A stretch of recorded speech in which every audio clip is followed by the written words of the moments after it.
തമിഴ്നാട്ടിൽ വിശ്വാസ വോട്ട് ആരംഭിക്കാനിരിക്കെ നാടകീയമായ രംഗങ്ങളാണ് ഇപ്പോൾ തമിഴ്നാട്ടിൽ നിന്നും കാണാൻ കഴിയുന്നത്. പളനിസ്വാമി വർഷത്തേക്കുള്ള 2 MLA-മാരാണ് കൂറുമാറിയത്. ഇന്ന് മാത്രം കോയമ്പത്തൂർ നോർത്ത് MLA PR അരുൺകുമാറും കങ്കയം MLA തനിയരശുമാണ് കൂറുമാറിയത്. ഇതോടെ 221 പേരുടെ പിന്തുണയായി കുറഞ്ഞിരിക്കുന്നു പളനിസ്വാമിക്ക് എന്നാണ് ലഭിക്കുന്ന വിവരം. ശ്രീ ജോർജ് കുര്യൻ, ഇത്തരം ഏറ്റക്കുറച്ചിലുകൾ, കണക്കിന്റെ കാര്യത്തിലുള്ള ഏറ്റക്കുറച്ചിലുകളൊക്കെ തന്നെ പനീർശെൽവത്തിന് പ്രതീക്ഷ ഏകുന്നുണ്ടോ? ഇതൊക്കെ പര്യാപ്തമായ അല്ലെങ്കിൽ കടമ്പ, ആ 117 എന്ന കടമ്പ അത് കടക്കാനുള്ള സാഹചര്യം ഒരുക്കുമോ ശ്രീ ജോർജ് കുര്യൻ?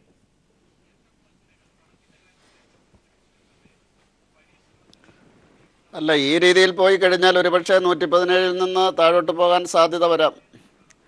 കാരണം MLA-മാർ സ്വതന്ത്രമായിട്ട് ഏതാനും മിനിറ്റുകൾക്കും മണിക്കൂറുകൾക്കുള്ളിൽ അവരുടെ മനസാക്ഷിക്ക് അനുസരിച്ച് ചെയ്യുകയാണെങ്കിൽ തീർച്ചയായിട്ടും പളനിസ്വാമി ഭൂരിപക്ഷം തെളിയിക്കാൻ ബുദ്ധിമുട്ടും.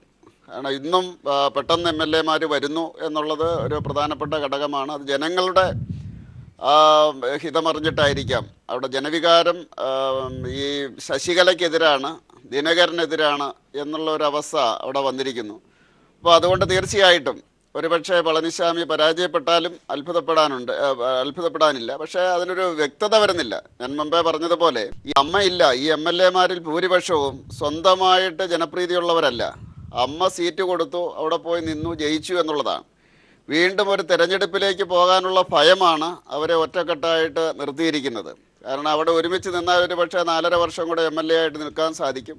തെരഞ്ഞെടുപ്പിലേക്ക് പോയി കഴിഞ്ഞാൽ ഇതോടെ അവസാനിക്കുമെന്നുള്ളൊരു ഭയം, അതാണ് ശശികല മുതലാക്കിയത്. ആ ഭയത്തിൽ നിന്ന് അവർ മുക്തി നേടുകയും ജനങ്ങൾ തങ്ങൾക്കൊപ്പം ഉണ്ട് എന്നുള്ളൊരു ധാരണ ഉണ്ടാകുകയും ചെയ്താൽ തീർച്ചയായിട്ടും MLA-മാർ പന്നീർശെൽവത്തിൻ്റെ ഭാഗത്തേക്ക് വരും. ജനങ്ങൾ അങ്ങനെ ആത്മവിശ്വാസം MLA-മാർക്ക് കൊടുത്താൽ, അതുകൊണ്ടാണല്ലോ ശശികല ഇവരെ ജനങ്ങളുടെ ഇടയിലേക്ക് വിടാൻ അനുവദിക്കാതിരുന്നത്. മണ്ഡലത്തിലേക്ക് പോയിരുന്നുവെങ്കിൽ ബഹുഭൂരിപക്ഷം MLA-മാരും പന്നീർശെൽവത്തിൻ്റെ ഒപ്പം വരുമായിരുന്നു. പക്ഷേ തടയുന്ന കാര്യത്തിൽ ശശികല വിജയിച്ചു. കാവൽ മുഖ്യമന്ത്രിയായിട്ടും ആ കാര്യത്തിൽ പന്നീർശെൽവം പരാജയപ്പെടുകയാണ് ഉണ്ടായത്. അതുകൊണ്ടാണ് അവർ ഒറ്റക്കെട്ടായിട്ട് നിൽക്കാൻ അതിനുള്ള ഒരു സാഹചര്യം ഉണ്ടായത്. തീർച്ചയായും ഞാൻ മടങ്ങിയെത്താം. ശ്രീ PV തോമസ്, ഈ താങ്കൾ തമിഴ് മാധ്യമ പ്രവർത്തകർ ദില്ലിയിൽ നൽകുന്ന സൂചനകൾ അനുസരിച്ചാണെങ്കിൽ ഈ 7 ഇനി വേണ്ടുന്നത് 7 ആ 7 കടക്കാൻ വലിയ പ്രയാസമില്ല എന്നാണല്ലോ താങ്കൾ നേരത്തെ പറഞ്ഞത്. അങ്ങനെയെങ്കിൽ സാഹചര്യങ്ങൾ അനുകൂലമായി വരുമോ? കാരണം പലരും രക്ഷപ്പെട്ട് വന്നവരാണ്, ക്യാമ്പിൽ നിന്നും റിസോർട്ടിൽ നിന്നും ഓടി വന്ന് പിന്തുണയ്ക്കുന്നവർ. ഇനി കരുതുന്ന കൂട്ടിലിരിക്കുന്ന പലരുടെയും ഒക്കെ തന്നെ മനോഗതം അല്ലെങ്കിൽ ഇംഗിതം അതൊക്കെ ഒന്നും വെളിവാകണമെങ്കിൽ അത് ഫ്ലോറിലേക്ക് എത്തണം. അങ്ങനെ ഒരു ചാഞ്ചാട്ടം, ഒരു അട്ടിമറിക്കുള്ള സാധ്യത താങ്കൾ കൽപ്പിക്കുമ്പോൾ എന്തൊക്കെ ഘടകങ്ങളാണ് അവിടെ ഉയർത്തിക്കാട്ടാൻ കഴിയുക ശ്രീ PV തോമസ്? ഇത് ഞാൻ ഇന്നലെ സംസാരിച്ചിൽ നിന്ന് മനസ്സിലായത്, ഈ തമിഴ് മാധ്യമപ്രവർത്തകർ പറഞ്ഞത്, നമുക്ക് ഡൽഹിയിൽ നിന്ന് മനസ്സിലാക്കാത്ത പല കാര്യങ്ങളും ഇവിടെ നടക്കുന്നുണ്ട്. പല MLA-മാരും OPS-ന് അടുത്തേക്ക് വരുവാനായിട്ട് തയ്യാറാണ്. എടപ്പാടിയുടെ കൂടെ നിൽക്കാൻ അവർക്ക് സാധ്യതയില്ല, താല്പര്യമില്ല എന്നാണ് പറയുന്നത്. അത് നമുക്ക് തെളിയിക്കേണ്ടിയിരിക്കുന്നു. അത് അത്രമാത്രം ഇനിയുണ്ട്, അല്പം കൂടി സമയമുള്ളല്ലോ, നമുക്കത് കാത്തു വരുന്ന കാണാമെന്ന് പറയുന്നത്. പക്ഷേ ഇത് എന്തൊക്കെയാണെങ്കിലും ശരി, പ്രശ്നപരിഹാരം ഇന്നുകൊണ്ട് തീരാൻ പോകുന്നില്ല. ഒരു പക്ഷേ എടപ്പാടി ഭൂരിപക്ഷം തെളിയിച്ചേക്കാം, അല്ലെങ്കിൽ പനീർശെൽവത്തിൻ്റെ ോടുകൂടി ഗവൺമെൻറ് വീണെന്നിരിക്കാം. പക്ഷേ പ്രശ്നം അവിടെ ആരംഭിക്കുന്നത് മാത്രമേ ഉള്ളൂ. എന്തുകൊണ്ടാണ് എടപ്പാടി അല്ലെങ്കിൽ ശശികല 15 ദിവസം ഭൂരിപക്ഷം തെളിയിക്കുവാനായിട്ട് ലഭിച്ചിട്ടും പെട്ടെന്ന് 2-3 ദിവസത്തിനുള്ളിൽ നടത്തിയത്? നമുക്കറിയാം, ഈ പറഞ്ഞ പോലെ തന്നെ ജനങ്ങളുടെ വികാരം എതിരാണെന്ന് അവർക്കറിയാം. MLA-മാർ ജനങ്ങൾ എത്ര കാലം ഈ റിസോർട്ടിൽ വെച്ചുകൊണ്ടിരിക്കാനായിട്ട് പറ്റും? അപ്പം ജനങ്ങളുടെ ഇടയിലേക്ക് MLA-മാർ പോയി കഴിഞ്ഞാൽ തീർച്ചയായിട്ടും അവർ ജനങ്ങളുടെ വികാരം മനസ്സിലാക്കി അവർ ശശികലയുടെയും അല്ലെങ്കിൽ എടപ്പാടിയുടെ ഒപ്പം നിൽക്കുകയില്ല എന്നവർക്കറിയാവുന്നതുകൊണ്ടാണ് പെട്ടെന്ന് എത്രയും വേഗം ഈ ഒരു ചടങ്ങ് കഴിച്ച് ഒരു സീല് കിട്ടിക്കഴിഞ്ഞ് കഴിഞ്ഞാൽ ഗവൺമെൻറ്റിന് മുമ്പോട്ട് പോകാം എന്നുള്ള ഒരു ലാക്കാണ് ഉള്ളത്. അത് കണ്ടുകൊണ്ട് എത്രമാത്രം മുമ്പോട്ട് പോകാൻ MLA-മാർ തയ്യാറാകുമെന്നുള്ളതാണ്. ഈ MLA-മാർക്കൊരു അവരുടെ മനസാക്ഷിക്കനുസരിച്ചൊരു വോട്ട് ചെയ്യുകയാണെങ്കിൽ, മുമ്പോട്ട് വരികയാണെങ്കിൽ അവർ തീർച്ചയായിട്ടും ശശികലയ്ക്കോ എടപ്പാടിക്കോ ഒപ്പം നിൽക്കാൻ സാധ്യതയില്ല. അതാണ് നമുക്ക് ഏതാനും മിനിറ്റുകൾക്കുള്ളിൽ നമ്മൾ അറിയാൻ പോകുന്നത്. ഏതായാലും നാടകീയമായ മാറ്റം ഉണ്ടാകാം, രാഷ്ട്രീയമാണ്. അപ്പോൾ രാഷ്ട്രീയത്തിൽ അവസാന നിമിഷം വരെ എന്തും നമുക്ക് പ്രതീക്ഷിക്കാം. അതുകൊണ്ട് കാത്തിരിക്കുക. ഒരുപക്ഷെ ഗവൺമെൻറ് വീണാക്കാം, അല്ലെങ്കിൽ കഷ്ടി രക്ഷപ്പെട്ടേക്കാം. അങ്ങ് എന്ത് തന്നെ ഉണ്ടായാലും ശരി, തീർച്ചയായിട്ടും പ്രശ്നങ്ങൾ അവിടെ തീരുന്നില്ല. കാരണം വിപ്പിൻ്റെ പ്രശ്നം വരുന്നുണ്ട്. വിപ്പിൻ്റെ പ്രശ്നം ഇലക്ഷൻ കമ്മീഷൻ അല്ലെങ്കിൽ സുപ്രീം കോടതിയൊക്കെ തീരുമാനിക്കേണ്ടതായിട്ട് വരും. കാരണം അങ്ങോട്ടും ഇങ്ങോട്ടും ആരോപണങ്ങളും പ്രത്യാരോപണങ്ങളും ഉണ്ടാകും. അപ്പോൾ വിപ്പ് ശരിയാണോ, അതിന് ലീഗൽ വാലിഡിറ്റി ഉണ്ടോ എന്നുള്ള കാര്യമെല്ലാം വീണ്ടും പരിശോധിക്കേണ്ടതായിട്ട് വരും. അപ്പോൾ അങ്ങനെയുള്ള ഒരു സാഹചര്യത്തിൽ ഇന്നത്തെ ഇപ്പോൾ ഏതാനും മിനിറ്റിനുള്ളിൽ നടക്കാൻ പോകുന്ന തീരുമാനം അന്തിമ തീരുമാനമായിരിക്കില്ല എന്നാണ് എനിക്ക് തോന്നുന്നത്.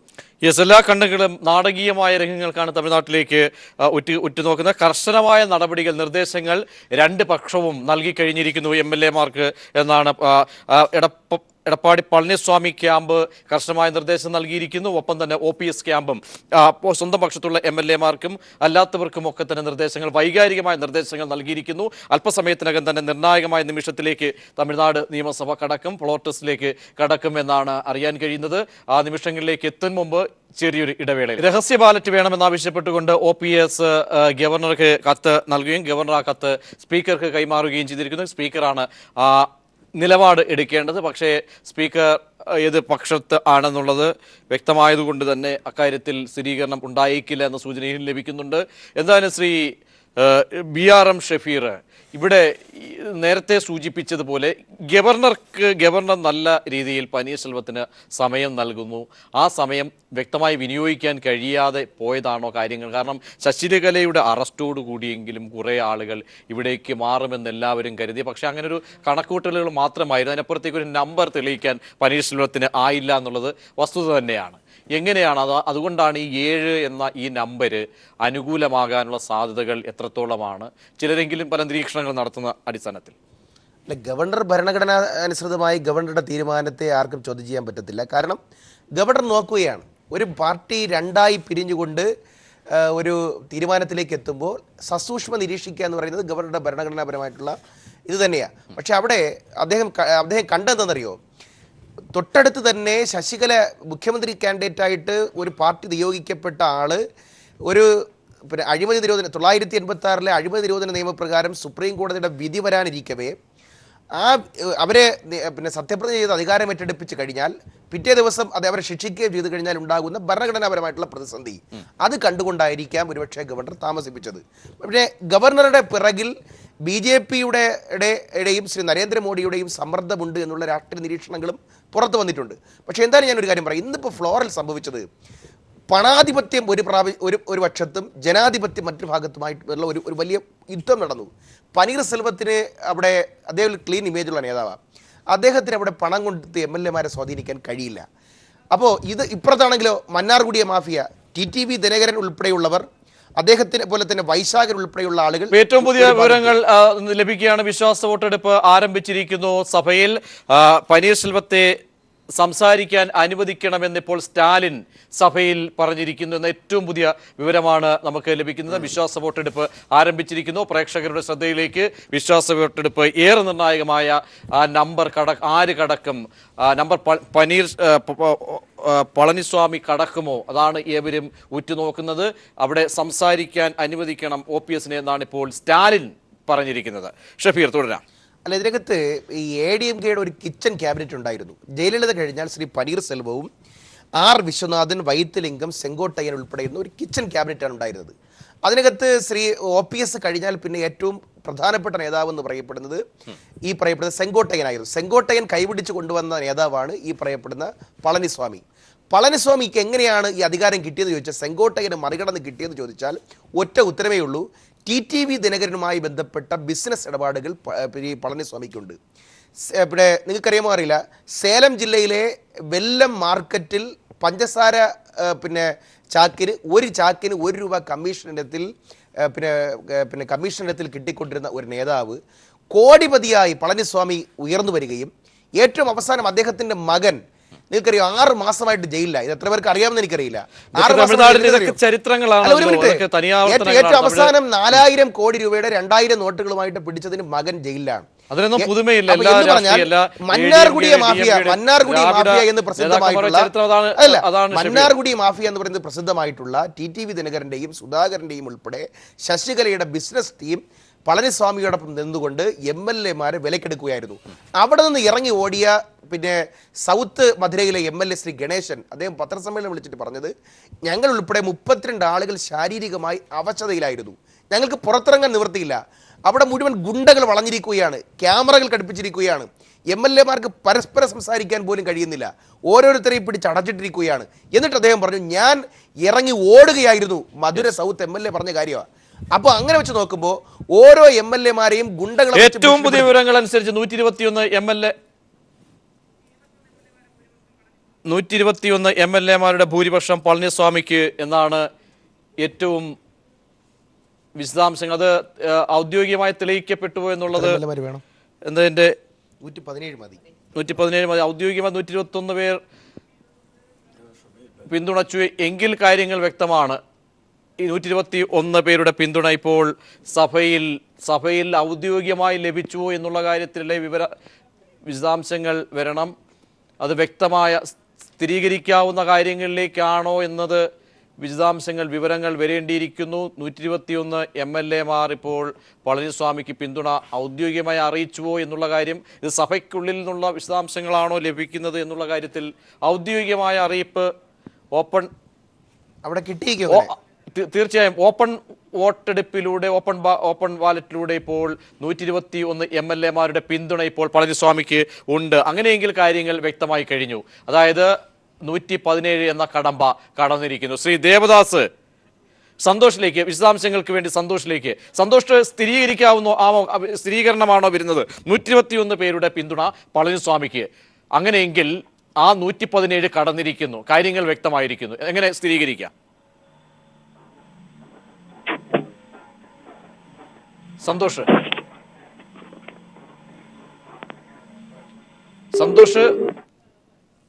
പൂർണ്ണ വിവരങ്ങൾ ഇപ്പോൾ ചെന്നൈയിൽ നിന്നും ലഭിച്ചുകൊണ്ടിരിക്കുന്നു. 121 MLA-മാരുടെ പിന്തുണ പളനിസ്വാമിക്ക്. അങ്ങനെയെങ്കിൽ സുസ്ഥിരമായ ഭരണം, അദ്ദേഹം വിശ്വാസ വോട്ടെടുപ്പിൽ അദ്ദേഹം ആ കടമ്പ കടന്നിരിക്കുന്നു എന്ന വിവരമാണ് നമുക്ക് ലഭിക്കുന്നത്. ഔദ്യോഗിക വിശദാംശങ്ങൾ മറ്റ് മാധ്യമങ്ങൾ ഒന്നും തന്നെ നൽകുന്നില്ല. പക്ഷേ നമുക്ക് വ്യക്തമായ ചില സോഴ്സുകളിൽ നിന്ന് ലഭിക്കുന്ന സൂചനകൾ അനുസരിച്ചാണ് 121 പേരുടെ പിന്തുണ ഇപ്പോൾ പളനിസ്വാമിക്ക് ലഭിച്ചിരിക്കുന്നത്. ശ്രീ ദേവദാസ്, അത് നമുക്ക് അനുമാനിക്കാമെങ്കിൽ എങ്ങനെ മനസ്സിലാക്കാം സാഹചര്യത്തെ?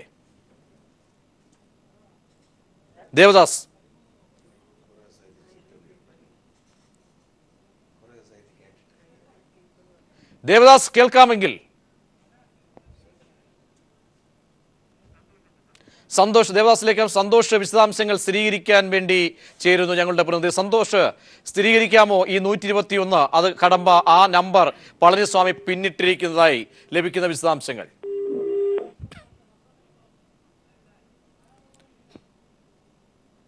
സന്തോഷിലേക്ക് എത്താം. ശ്രീ ജോർജ് കുര്യൻ, ആ നമ്പർ കടന്നിരിക്കുന്നു എന്ന അനൗദ്യോഗിക വിവരമാണ് ഞങ്ങൾക്ക് റിപ്പോർട്ട് ചെയ്യാനുള്ളത്. ശ്രീ ജോർജ് കുര്യൻ, അങ്ങനെയെങ്കിൽ? അല്ല, അത് ഞാൻ പറഞ്ഞ കാര്യം തന്നെയാണ്. കാരണം MLA-മാര് 4.5 വർഷം കൂടി MLA-മാരായിട്ട് തുടരാൻ ആഗ്രഹിക്കുന്നു എന്നുള്ളതാണ്. കാരണം ജയലളിത ഇല്ലാത്ത ഒരു സാഹചര്യത്തിൽ, ശക്തനായിട്ടുള്ള ഒരു നേതാവുമില്ലാത്ത സാഹചര്യത്തിൽ ഇവരൊന്നും തന്നെ സ്വന്തം മണ്ഡലത്തിൽ അങ്ങനെ ജനസ്വാധീനമുള്ളവരല്ലാത്തത് കൊണ്ട് അവർ 4.5 വർഷം MLA-മാരായിട്ടിരിക്കാൻ വേണ്ടി ആഗ്രഹിക്കുന്നു ഇപ്പോഴത്തെ സാഹചര്യത്തിൽ. ഇനി അത് ജനങ്ങൾ അവർക്കെതിരാണോ എന്ന് മനസ്സിലാക്കുന്ന അവസരത്തിൽ വീണ്ടും ഈ IDMK-യിൽ പ്രശ്നങ്ങളുണ്ടാകുകയും ഒരു ജനകീയമായിട്ടുള്ള ഉരുത്തിരിയൽ, ആരാണ് ജനകീയ നേതാവെന്നുള്ള രീതിയിലുള്ള ഉരുത്തിരിയൽ പിന്നെ ഉണ്ടാകുകയും ചെയ്യും. അപ്പോൾ അതുകൊണ്ട് ഇത് MLA-മാർ അവരുടെ സ്ഥാനം നിലനിർത്താൻ വേണ്ടിയുള്ള ശ്രമത്തിൻ്റെ ഭാഗമായിട്ട് ഒരു ഭാഗത്ത് കൂടി നിൽക്കുന്നു എന്നാണ് മനസ്സിലാക്കുന്നത്. ഇനി ബാക്കിയുള്ള കാര്യങ്ങൾ പിന്നെ ചർച്ച ചെയ്യുകയും അത് ഉരുത്തിരിഞ്ഞെത്തുകയും ചെയ്യും. ശരി, വ്യക്തമാണ്. കാരണം അല്പസമയത്തിനകം വ്യക്തമായ ക്ലിയർ പിക്ചർ ലഭിക്കും. ശ്രീ ജോർജ് കുര്യൻ തുടരുക. അവിശ്വാസ പ്രമേയം സഭയിൽ അവതരിപ്പിച്ചിരിക്കുന്നു. രഹസ്യ ബാലറ്റ് വേണമെന്നാണ് പനീർശെൽവം വിഭാഗം ആവശ്യപ്പെടുന്നത്. DMK-യും കോൺഗ്രസും ലീഗും ഇപ്പോൾ അവരുടെ പിന്തുണ പനീർശെൽവത്തിന് ക്യാമ്പിന് നൽകുകയാണ്. ആ വിശദാംശമാണ് ഏറ്റവും ഒടുവിലായി നമുക്ക് ലഭിച്ചിരിക്കുന്നത്. ശ്രീ മസൂദ്, അങ്ങനെയെങ്കിൽ ആത്മവിശ്വാസത്തോടു കൂടി തന്നെ ആ കടമ്പ കടക്കാൻ കഴിയുന്ന ഒരു ഘട്ടമാണ് എന്ന് നിങ്ങൾക്ക് അവകാശപ്പെടാൻ കഴിയുമോ? ഇപ്പോൾ ഈ അവിടുത്തെ വിവരങ്ങൾ ശരിക്കും വരുന്നുണ്ടോ എന്ന് ചോദിച്ചാൽ ഇപ്പോ നിങ്ങൾ എഴുതി കാണിക്കുന്ന അനൗദ്യോഗികങ്ങളാണ്, വ്യക്തമായ ചിത്രം വരുന്നതേ ഉള്ളൂ. അതെ, ആ വ്യക്തമായ ചിത്രം വരുന്നവരെ നമ്മൾ കാത്തിരുന്നേ മതിയാവും. അതുവരെയുള്ള അനുമാനങ്ങളിലേക്ക് കടന്നാൽ അവകാശപ്പെടാൻ കഴിയുന്ന കാര്യങ്ങൾ തീർച്ചയായിട്ടും ഞാൻ നേരത്തെ പറഞ്ഞതുപോലെ തന്നെ സഭയിലെ ഭൂരിപക്ഷം നമ്മുടെ പാർട്ടിക്ക് തന്നെ ഉണ്ടാവും, യാതൊരു സംശയമില്ല. അവിടെ ഇപ്പം നടന്നുകൊണ്ടിരിക്കുകയല്ലേ, വോട്ടെടുപ്പ് നടന്നുകൊണ്ടിരിക്കുകയല്ലേ, പരസ്യ വോട്ടെടുപ്പല്ലേ. അതിൻ്റെ അടിസ്ഥാനത്തിൽ ഞങ്ങൾക്ക് വരാനാണ് സാധ്യത എന്നാണ് പൂർണ്ണമായി വിശ്വസിക്കുന്നത്. ശ്രീമതി ടി ടി ഉഷ, അങ്ങനെയാണെങ്കിൽ ഒരു തമിഴകം ചിന്തിക്കുന്നത്, നേരത്തെ ജോർജ് കുര്യൻ സൂചിപ്പിച്ചതുപോലെ ഒരു നാഥനില്ല, വ്യക്തമായി ഉള്ള വിഗ്രഹങ്ങൾ അതുകൂടി വീണുടഞ്ഞിരിക്കുന്നു. ആളുകൾക്കൊക്കെ തന്നെ ഒരു സ്ഥിരത ഉണ്ടാകണം. ഇപ്പോഴത്തെ സാഹചര്യത്തിൽ ചാഞ്ചാടിയാൽ അസ്തിത്വം കൂടി AADMKയുടെ ഇല്ലാതാകുമെന്ന് ചിന്തിക്കുന്ന MLA മാർ ഉണ്ടെങ്കിൽ, അത് പളനിസ്വാമിക്ക് ഒപ്പം ചേരുമെങ്കിൽ അതിനെ അംഗീകരിച്ചൂടെ നമുക്ക്? അതായത് MGR മരിച്ച സമയത്ത് അദ്ദേഹത്തിൻ്റെ ഭാര്യ ഇതേപോലെ ഒരു വലിയ പാർട്ടിയൊക്കെ ആയിട്ട് വന്നതാണ്. പക്ഷെ അതെവിടെ എത്തി എന്നുള്ള ചോദ്യം ഇന്നും നമുക്ക് എല്ലാവർക്കും അറിയാം. ഇത് മാക്സിമം പോയാൽ 6 മാസം, അതിലപ്പുറം പോവില്ല. ഉഷ മടങ്ങിയെത്താം. ഇപ്പോൾ ദില്ലിയിൽ നിന്നും സന്തോഷ് ചേരുന്നു. സന്തോഷ, കണക്കുകൾ പെട്ടെന്ന് വ്യക്തമാക്കണം. പ്രജീഷ്, വിശ്വാസ വോട്ടെടുപ്പ് നടപടിക്രമങ്ങൾ ഇപ്പോഴും തമിഴ്നാട് നിയമസഭയിൽ തുടരുകയാണ്. മുഖ്യമന്ത്രി പളനിസ്വാമി വിശ്വാസ പ്രമേയം അവതരിപ്പിച്ചു. പ്രമേയത്തിന്മേലുള്ള ചർച്ചയാണ് ഇപ്പോൾ നടക്കുന്നത്. DMK നേതാവ് MK സ്റ്റാലിൻ ചർച്ചയിൽ പങ്കെടുത്തുകൊണ്ട് സംസാരിക്കുകയാണ്.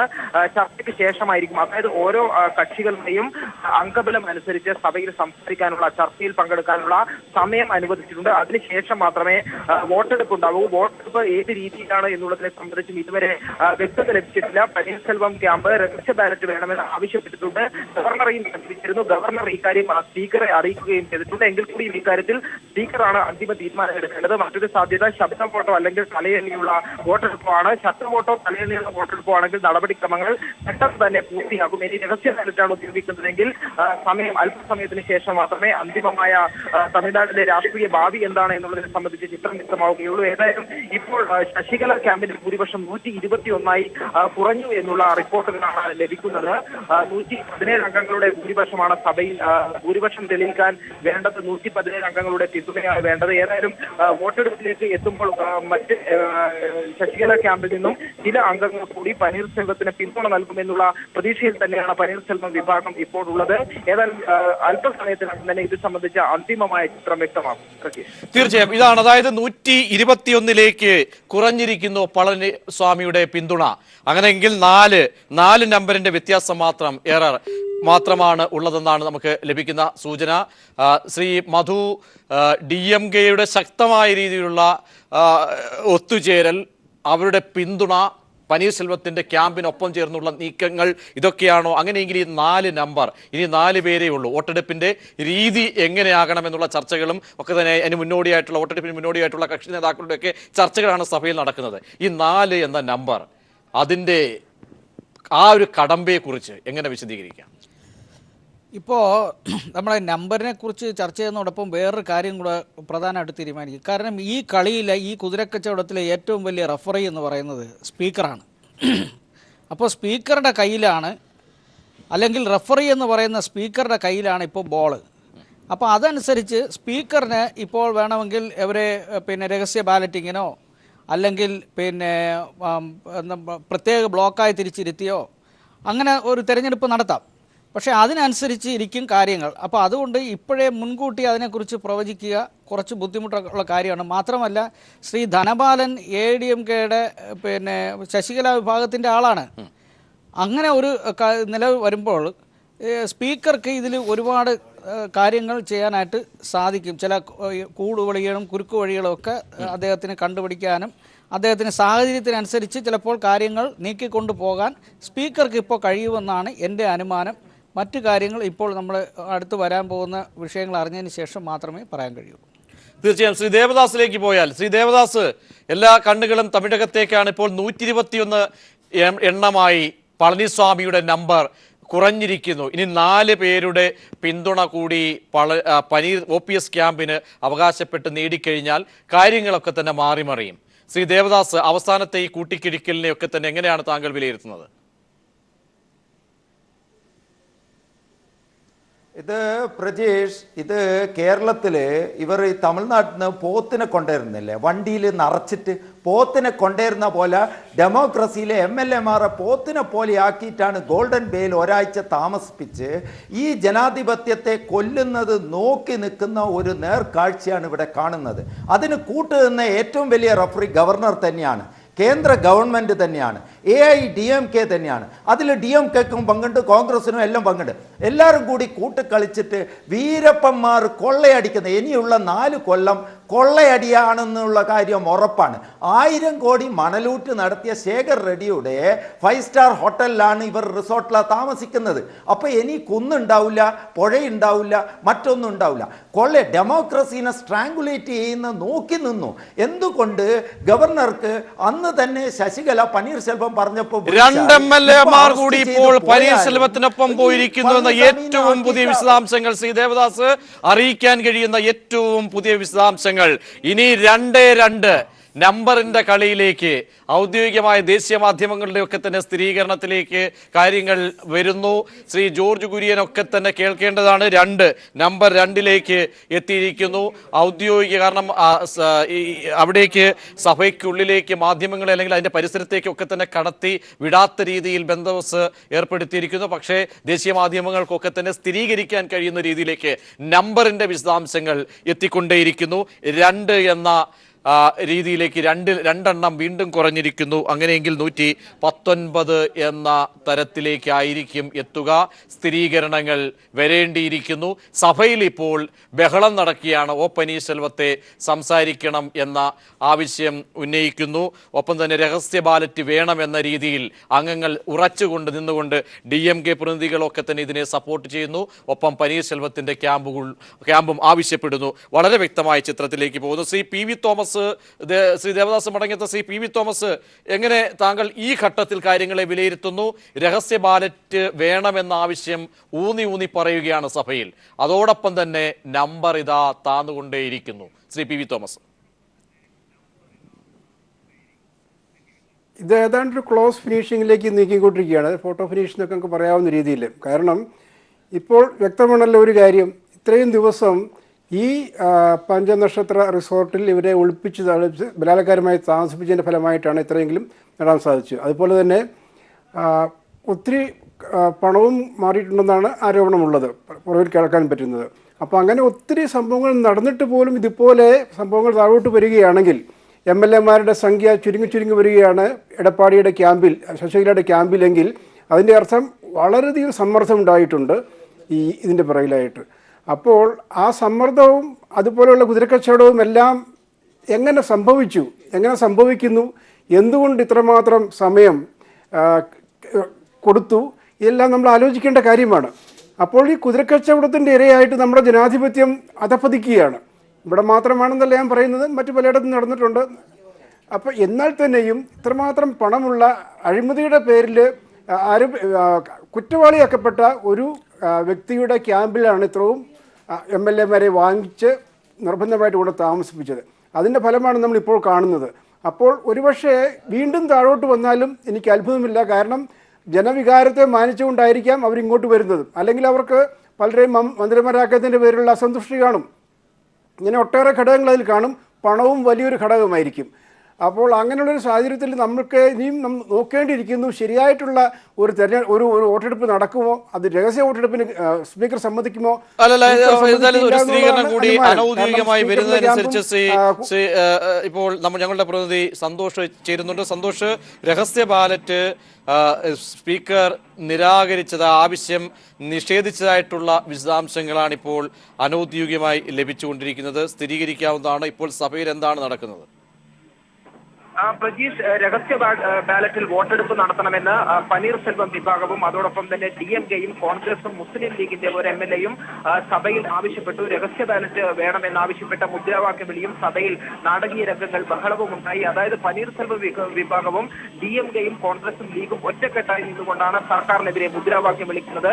പനീർശെൽവത്തിന് അനുകൂലമായി DMK അംഗങ്ങൾ മുദ്രാവാക്യം വിളിക്കുന്ന നാടകീയ രംഗങ്ങൾ പോലും സഭയിലുണ്ടായി. ഏതായാലും രഹസ്യ ബാലറ്റിൽ വോട്ടെടുപ്പ് നടത്തണം നടത്തണമെന്ന ആവശ്യം സ്പീക്കർ തള്ളിയിരിക്കുകയാണ്. തലയെണ്ണിയുള്ള ഒരു വോട്ടെടുപ്പിലേക്കാണ് തമിഴ്നാട് നിയമസഭ നീങ്ങുന്നത്. ഏതായാലും MLA-മാരുടെ കണക്കിലുള്ള കളിയിൽ ഇപ്പോഴും സർക്കാർ തന്നെ മുന്നിലാണെങ്കിലും പളനിസ്വാമി തന്നെ മുന്നിലാണെങ്കിലും ഇപ്പോഴും പനീർസെൽവം വിഭാഗം കണക്കുകൂട്ടുന്നത് വോട്ടെടുപ്പ് നടക്കുമ്പോൾ ചില അംഗങ്ങൾ കൂടി തങ്ങളുടെ പക്ഷത്തേക്ക് വരും എന്നുള്ളത് തന്നെയാണ്. അത്തരത്തിലുള്ള ഒരു പ്രതീക്ഷ അവസാന നിമിഷം പോലും പനീർസെൽവം ക്യാമ്പ് പങ്കുവെക്കുകയും ചെയ്തിട്ടുണ്ട്. അതോടൊപ്പം തന്നെ പാർട്ടിയുടെ ഔദ്യോഗിക വിഭാഗം സന്തോഷ് ലഭിക്കുന്ന വിവരങ്ങൾ അനുസരിച്ച് ഇപ്പോൾ സ്പീക്കർ സുരക്ഷ MLA-മാരുടെ സുരക്ഷ ശക്തമാക്കണമെന്ന് ആവശ്യപ്പെട്ടിരിക്കുന്നു. സഭയിൽ എല്ലാ വാതിലുകളും ഇപ്പോൾ അടച്ചിട്ട് പുറത്ത് കർശന സുരക്ഷ അകത്തും പുറത്തും ഒക്കെ തന്നെ ഒരുക്കുന്നു എന്ന വിവരം ഏകദേശം ഒരു പക്ഷേ സംഘർഷത്തിലേക്കൊക്കെ തന്നെ തമിഴ്നാട് നിയമസഭ പോയേക്കുമോ എന്ന ആശങ്ക നിലനിൽക്കുന്നു. കൂട്ടിച്ചേർക്കാം സന്തോഷ്.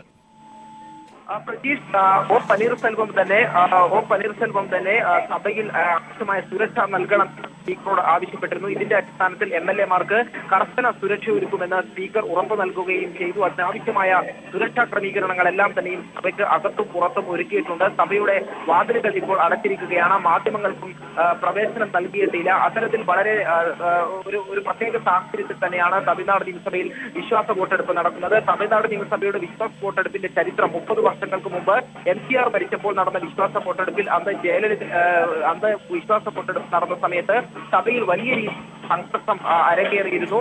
അതിന്റെ ഒരു കുറച്ച് ചരിത്രം ആവർത്തിക്കപ്പെടാതിരിക്കാനുള്ള മുൻകരുതലുകളെല്ലാം തന്നെ എടുത്തിട്ടുണ്ട് എന്ന സ്പീക്കറുടെ ഭാഗത്തുനിന്ന് സ്പീക്കർ അക്കാര്യം ഉറപ്പ് നൽകുകയും ചെയ്തു. എല്ലാ അംഗങ്ങളും സുരക്ഷിതരായിരിക്കും എന്നുള്ള ഉറപ്പ് സ്പീക്കർ നൽകിയിട്ടുണ്ട്. എങ്കിൽ കൂടി സഭയിൽ ഇപ്പോഴും നേരിയ രീതിയിലുള്ള സംഘർഷം നിലനിൽക്കുകയാണ്. രഹസ്യ ബാലറ്റ് വേണമെന്ന് ആവശ്യപ്പെട്ടുകൊണ്ടാണ് പനീർസെൽവം വിഭാഗവും DMK MLA-മാരും ബഹളം വെച്ചിട്ടുള്ളത്. അതേസമയം തന്നെ മറ്റേ കാര്യം ഇത് നടന്നത് പാർട്ടിയുടെ ഔദ്യോഗിക പക്ഷം തങ്ങളാണ് തെളിയിക്കുന്നത്.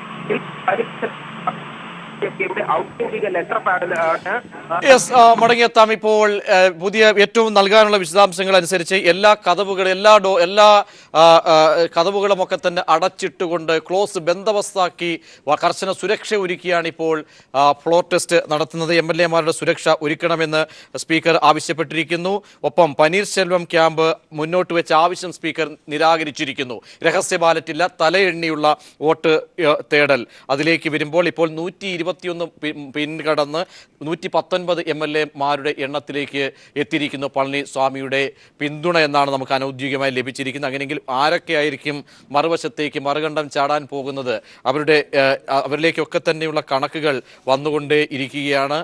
എന്തായാലും പനീർസെൽവം നടത്തിയ നീക്കങ്ങൾക്ക് ഗുണപരമായ മാറ്റമുണ്ടാകുമോ ഒക്കെ തന്നെ തിരിച്ചറിയാൻ കഴിയുന്ന നിമിഷത്തിലേക്ക്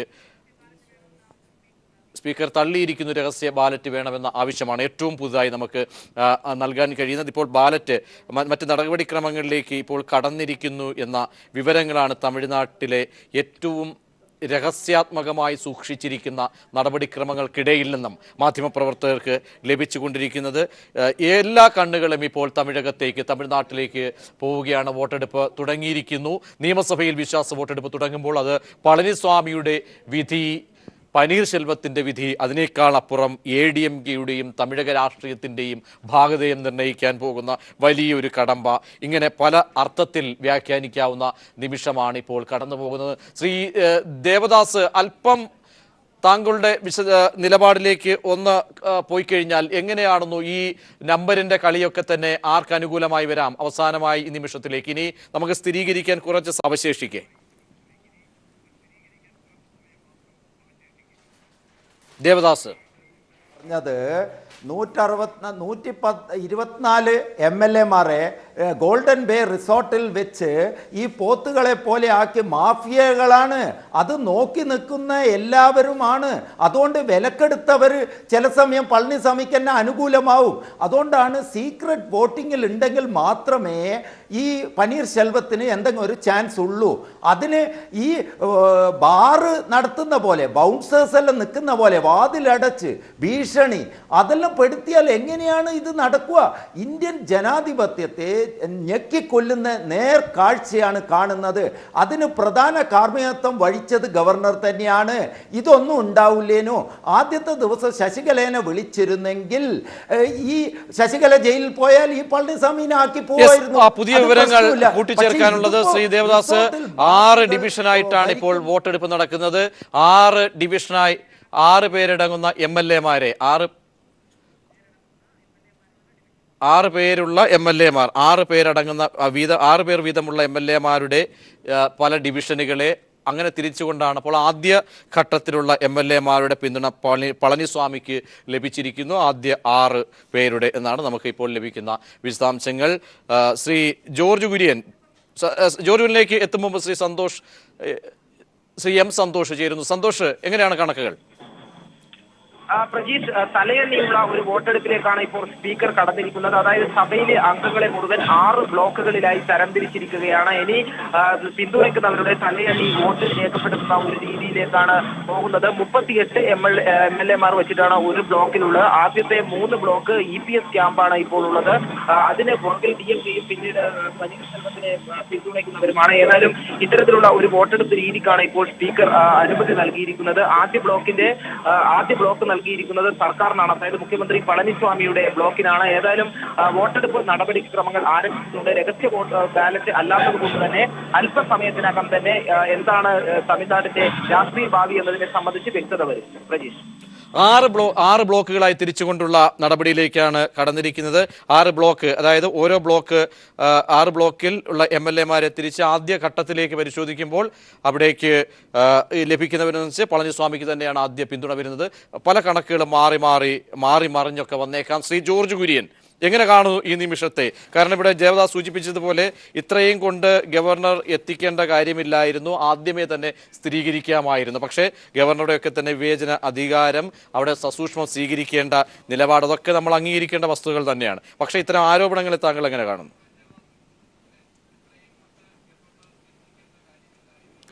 അല്ല, തമിഴ്നാട് രാഷ്ട്രീയത്തിൽ ഇപ്പോൾ കാണുന്ന ഒരു വിചിത്രമായിട്ടുള്ള കാര്യം, ശശികല വിഭാഗം ഒരു ഭാഗത്തും ബാക്കിയുള്ള എല്ലാ രാഷ്ട്രീയ പ്രസ്ഥാനങ്ങളും വേറൊരു ഭാഗത്തുമായിട്ട് നിൽക്കുന്നതാണ്. AIDMK-യിലെ ഭൂരിപക്ഷം ജനങ്ങളും അല്ലെങ്കിൽ പ്രവർത്തകരും DMK ശശികലയ്ക്കെതിരായിട്ട്, ബാക്കിയുള്ള രാഷ്ട്രീയ പ്രസ്ഥാനങ്ങളെല്ലാം തന്നെ ശശികല വിഭാഗത്തിന് എതിരായിട്ട് നിൽക്കുന്ന ഒരു രാഷ്ട്രീയ സാഹചര്യമാണ്. അപ്പോൾ അത് തന്നെയാണ് ഗവർണറും മനസ്സിലാക്കിയത്. കാരണം അവർ ഒരു കറപുരണ്ട വ്യക്തിയാണ്, അല്ലെങ്കിൽ രാഷ്ട്രീയ നേതാവെന്ന് പോലും പറയാൻ സാധിക്കില്ല. ജയലളിതയുടെ കൂടെയുണ്ടായിരുന്ന അഴിമതിക്കാരിയായിട്ടുള്ള ഒരു വ്യക്തിയാണ്. അവർക്കെതിരെയുള്ള വിധി വരുന്നു എന്ന് സുപ്രീം കോടതി പറഞ്ഞ അവസരത്തിൽ അതിനുവേണ്ടി വെയിറ്റ് ചെയ്യുക മാത്രമാണ് ഗവർണർ ചെയ്തത്. അതെല്ലാവർക്കും ബോധ്യപ്പെട്ടിട്ടുണ്ട്, പൊതുസമൂഹം അംഗീകരിച്ച കാര്യമാണ്. ഒരു രാഷ്ട്രീയ കക്ഷിയും അതിനെ വിമർശിച്ചിട്ടില്ല. അതിനുശേഷം പെട്ടെന്ന് തന്നെ ഗവർണർ കീഴ്വഴക്കം അനുസരിച്ച്, ഭരണഘടന അനുസരിച്ച് പളനിസ്വാമിയെ ക്ഷണിക്കുകയും ചെയ്തു. പളനിസ്വാമി പെട്ടെന്ന് തന്നെ ഫ്ലോറൽ ടെസ്റ്റിന് തയ്യാറാകുകയും ചെയ്തു. അപ്പോൾ അതിൻ്റെ അകത്ത് ജനാധിപത്യത്തിൻ്റെതായിട്ടുള്ള നല്ല അംശങ്ങൾ ധാരാളമുണ്ട്. ഗവർണറുടെ ഭാഗത്തുനിന്ന് എന്തെങ്കിലും കുഴപ്പമുണ്ട് എന്നാരും പറയില്ല. കാരണം വിവേചന അധികാരത്തിൻ്റെ അടിസ്ഥാനത്തിലും അതുപോലെ സത്യസന്ധമായിട്ടുള്ള വിലയിരുത്തലിൻ്റെ അടിസ്ഥാനത്തിലും അഴിമതിക്കാരെ ഒഴിവാക്കണമെന്നുള്ള ധാരണയുടെ അടിസ്ഥാനത്തിലും താൻ സത്യപ്രതിജ്ഞ ചെയ്യുന്ന സർക്കാർ സുസ്ഥിരമായിരിക്കണം. അതായത് സത്യപ്രതിജ്ഞ ചെയ്തതിന് ശേഷം പിറ്റേ ദിവസം മുഖ്യമന്ത്രിക്ക് രാജിവെക്കേണ്ടി വരികയാണെങ്കിൽ ഗവർണറുടെ നിരീക്ഷണ പാടവം ഇല്ല ഗവർണർക്ക് എന്നുള്ള ഒരു ധാരണ വരികയും ആ സ്റ്റേറ്റിൽ അനിശ്ചിതാവസ്ഥ ഉണ്ടാക്കിയതിന് കാരണക്കാരൻ ഗവർണറാണെന്നുള്ള ആരോപണം വരികയും ചെയ്യുമായിരുന്നു. അപ്പോൾ അതുകൊണ്ട് അതെല്ലാം മറികടന്നുകൊണ്ട് ഒരു രാഷ്ട്രീയ നേതാവ് ഇപ്പോൾ ഗവർണറെ വിമർശിക്കുന്നില്ല. അദ്ദേഹം ചെയ്തത് ശരിയാണ് എന്നുള്ള രീതിയിലാണ്. പക്ഷേ ശ്രീ ജോർജ് കുര്യൻ, അതായത് ഇപ്പോൾ സ്റ്റാലിൻ ചോദിച്ചിരിക്കുന്ന 15 ദിവസം ഉണ്ടായിരുന്നു ഫ്ലോർ ടെസ്റ്റ് നടത്താൻ. പക്ഷേ അതിലേക്ക് ആ സമയമുണ്ട ധൃതി പിടിച്ച് എന്തേ ഇങ്ങനെ ഒരു ഫ്ലോർ ടെസ്റ്റിലേക്ക് പോയി? അതുമൊക്കെ തന്നെ ഈ MLA-മാരുടെ പിന്തുണ പെട്ടെന്ന് തന്നെ അവരെ കൂട്ടിലടച്ച് കൂട്ടിൽ നിന്നും പെട്ടെന്ന് ഫ്ലോറിലേക്ക് എത്തിക്കുക ഈ നീക്കമല്ലേ എന്നാണ് സ്റ്റാലിൻ ചോദിച്ചിരിക്കുന്നത്. രാഷ്ട്രീയമായ ചോദ്യങ്ങൾക്കൊക്കെ തന്നെ പല അർത്ഥങ്ങളുണ്ട്. ആ അർത്ഥങ്ങൾക്കെല്ലാം മറുപടി പറയേണ്ട സാഹചര്യമുണ്ടോ?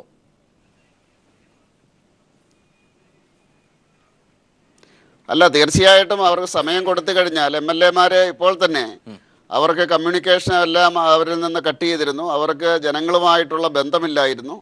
മാത്രമല്ല, ആത്യന്തികമായിട്ട് അവർ ചിന്തിച്ചാൻ മുമ്പേ പറഞ്ഞതുപോലെ MLA സ്ഥാനത്തെ പറ്റി മാത്രമാണ്. വീണ്ടും ഒരു തെരഞ്ഞെടുപ്പിന് പോകാനുള്ള ആത്മവിശ്വാസമുള്ള MLA-മാരായിരുന്നില്ല. അപ്പോൾ അതുകൊണ്ട് അവർ ആ കാര്യം മാത്രം ചിന്തിച്ചതിൻ്റെ അടിസ്ഥാനത്തിലാണ് അവർ നിൽക്കുന്നത്. പക്ഷേ ജനങ്ങളിലേക്ക് ചെന്ന് കഴിഞ്ഞാൽ 15 ദിവസം ജനങ്ങളുടെ ഇടയിൽ അവർക്ക് ഇടപഴകാൻ സാധിച്ചിരുന്നുവെങ്കിൽ ഒരുപക്ഷെ ജനങ്ങൾ തന്നെ അവരെ നിർബന്ധിച്ചിട്ട് അവരുടെ ധാരണയിൽ നിന്ന് മാറ്റുകയും ഈ പളനിസ്വാമിക്ക് എതിരായിട്ട് വോട്ട് ചെയ്യാനുള്ള ഒരു പ്രേരണ അവരിൽ ഉണ്ടാകുകയും ചെയ്യുമായിരുന്നു. അത് തടയാൻ വേണ്ടിയാണല്ലോ പെട്ടെന്ന് 2 ദിവസത്തിനുള്ളിൽ ഈ ഫ്ലോർ ടെസ്റ്റ് നടത്തി. മാത്രമല്ല മുഖ്യമന്ത്രി ഉൾപ്പെടെയുള്ളവർ അവിടെ തമ്പടിക്കുകയുമായിരുന്നു. അപ്പോൾ എത്രമാത്രം ജനാധിപത്യ വിരുദ്ധമാണ് അവരുടെ നടപടി, അല്ലെങ്കിൽ ജനഹിതത്തെ തടഞ്ഞു നിർത്താനുള്ളതാണ് അവരുടെ നടപടി എന്നുള്ളത് വളരെ വ്യക്തമാണ്. അതാണ് ഞാൻ പറഞ്ഞത്. തമിഴ്നാട്ടിലിപ്പോൾ ഈ ശശികല വിഭാഗം ഒരു ഭാഗത്തും അവർക്ക് ജനപിന്തുണയില്ല. MLA-മാരുണ്ടായിരിക്കാം, അതിപ്പോൾ ഫ്ലോറിലാണ് തെളിയിക്കേണ്ടത്. ബാക്കിയുള്ള രാഷ്ട്രീയ കക്ഷികളും ജനങ്ങളും മുഴുവൻ തന്നെ വേറൊരു ഭാഗത്തുമായിട്ട് നിൽക്കുന്ന ഒരു വിചിത്രമായിട്ടുള്ള രാഷ്ട്രീയ സാഹചര്യമാണ് അവിടെ കാണാൻ സാധിക്കുന്നത്. ഭാവിയിൽ വളരെയധികം ചർച്ച ചെയ്യപ്പെടുകയും വിലയിരുത്തപ്പെടുകയും ചെയ്യേണ്ടിയ ഇന്ത്യൻ രാഷ്ട്രീയത്തിൻ്റെ ഒരു സമസ്യയായിട്ട് തന്നെ നമുക്കിതിനെ എടുക്കാവുന്നതാണ്.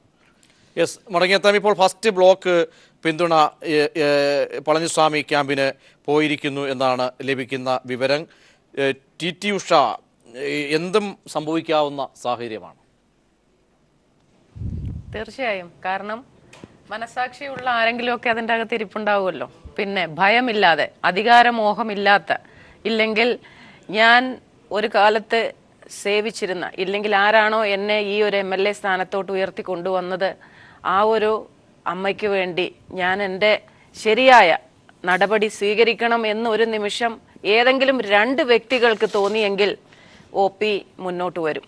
അതാണ് എൻ്റെ ഇപ്പോഴത്തെ നിഗമനം. കാരണം അത് തെറ്റാൻ സാധ്യതയില്ല. ഇത് ഈ കണ്ട കാലം ഞാനിവിടെ എന്തൊക്കെ പറഞ്ഞിട്ടുണ്ടോ അതെല്ലാം എൻ്റെ നിഗമനത്തിൽ നിന്ന് ഞാൻ ഊഹിച്ചെടുത്തതായിരുന്നു. അതേപോലെ തന്നെയാണ് ഇപ്പോഴും ഞാൻ പറയുന്നത്. ഒരിക്കലും തോറ്റു പോവില്ല. ധർമ്മം ജയിക്കണം. ധർമ്മം ജയിച്ചെങ്കിൽ മാത്രമേ ജനങ്ങൾക്ക് സ്വസ്ഥമായി നിന്ന് അവിടെ ജീവിക്കാൻ പറ്റുള്ളൂ. അവിടെ ചെന്നൈ നിവാസികൾ എന്ന് പറയുന്നവർ നിഷ്കളങ്കരാണ്.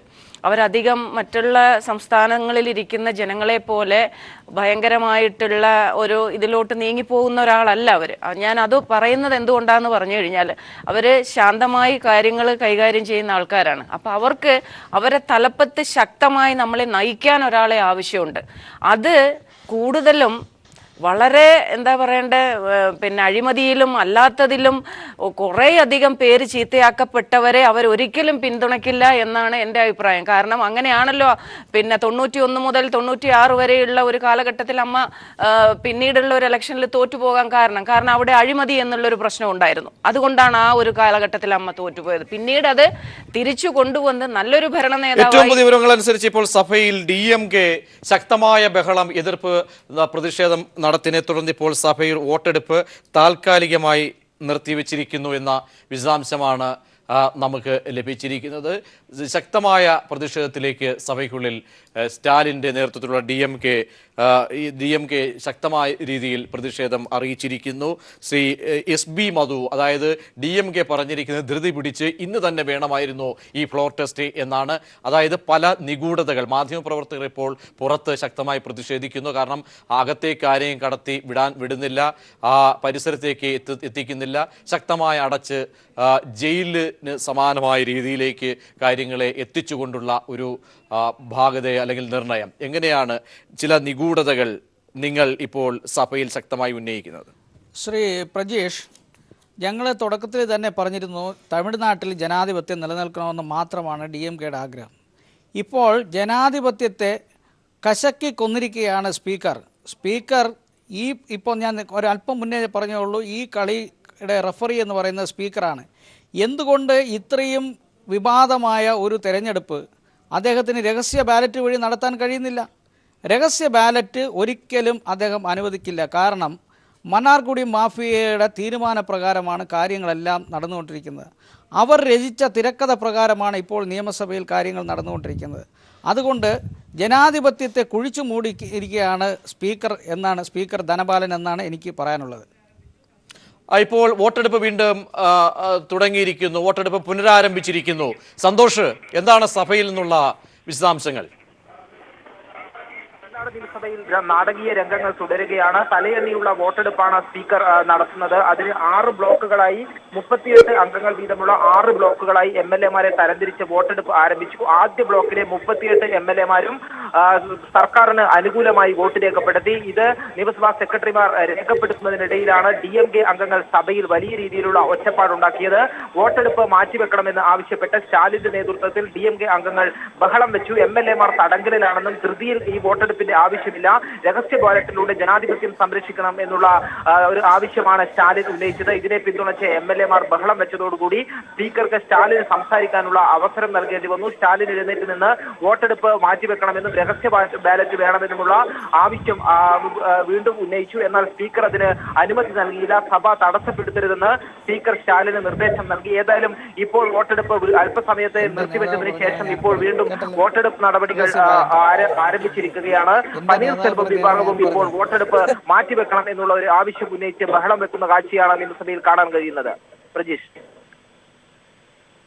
ശ്രീ പി വി തോമസ് അതായത് സഭയിൽ DMK-യും O പനീർശെൽവവും ഒരു പ്രതിരോധം അല്ലെങ്കിൽ സൃഷ്ടിക്കുന്നത് അതിലൊരു പക്ഷേ ഇന്ന് സഭ തടസ്സപ്പെടണം എന്നൊക്കെയുള്ള സാഹചര്യം രാഷ്ട്രീയമാണെങ്കിൽ കൂടിയും അത് ചില ന്യായങ്ങളില്ലേ. കാരണം ഇതുവരെ MLA-മാരെ കൂട്ടിലടച്ചിട്ടിരിക്കുകയായിരുന്നു.